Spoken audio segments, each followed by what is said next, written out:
សង្គមរាស្ត្រនិយមគឺជាសម័យសង្គមមួយដែលរីកចម្រើនជាងគេបំផុតនៅក្នុងទសវត្សរ៍ទី60ដែលដឹកនាំដោយព្រះបាទនរោត្តមសីហនុដោយផ្ទាល់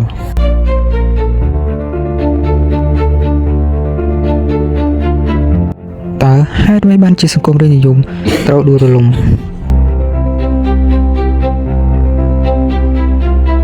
នៅក្នុងវីដេអូនេះខ្ញុំនឹងលើកមូលហេតុចំនួន5ធំៗដែលនាំឲ្យសង្គមរាស្ត្រនិយមដួលរលំ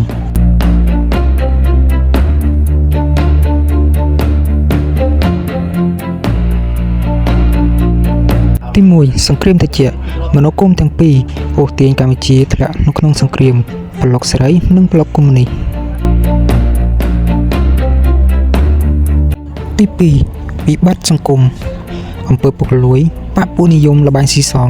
កើនឡើងពីពេញផ្ទៃប្រទេស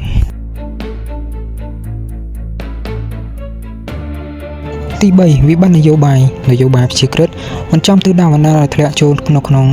មនោគមកុម្មុយនីសនិងប្លុកសេរី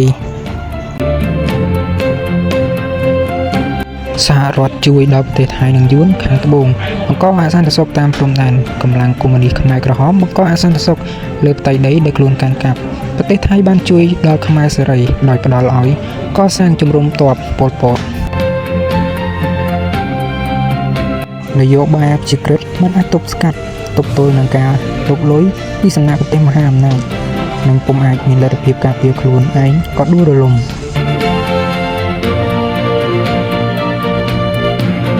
ទី4វិបត្តិសេដ្ឋកិច្ចដួលរលំរោងចក្រសហគមន៍រដ្ឋបណ្ដាលមកពីភាពពុករលួយក្នុងដំណាក់កាលនៃសង្គ្រាមត្រជាក់បណ្ដាលឲ្យនយោបាយប្រជាក្រិតរបស់កម្ពុជាចុះខ្សោយ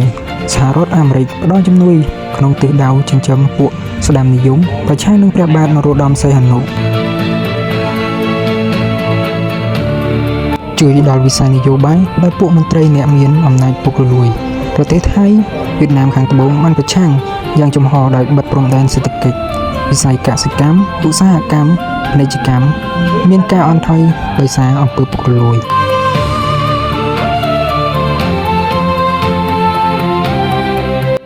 ទី5វិបត្តិផ្ទៃក្នុងការក្បត់ព្រះនរោត្តមសីហនុដោយលក់ទំនិញឲ្យខ្មែរក្រហមដូចជាអាវុធធនជាដើម